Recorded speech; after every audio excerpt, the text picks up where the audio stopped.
պատրաստ են երկուսն էլ։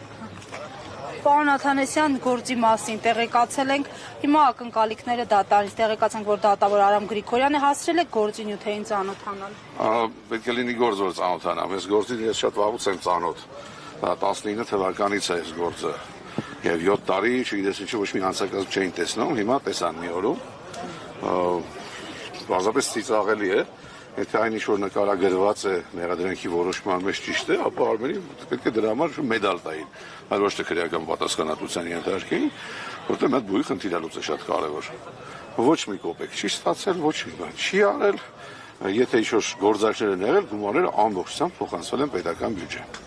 Հիմա եթե այս պայմաններում տեսնում են հանցանք, սա արդեն նման է անեկդոտի, հա, ասում ապացուցի, որ դու ուխտ չես, այս տարբերակի մեջ ենք։ Դասական քաղաքական հետապնդումը, մենք արդեն Հայաստանում քաղաքական հետապնդումներից սովորենք, վստահաբար կարող եմ ասել մեր հետևորդներին, ձեր, որ Արմենը այս դրվագում չափազանց անգամ անշնորհքության աստիճանի անմեղ է։ Հասկանալ է, եւ ինչ սպասել դատարանից։ Դատարան պետք է լինի, որ դատարանից ինչ-որ բան սպասես, չի բան իհարկե։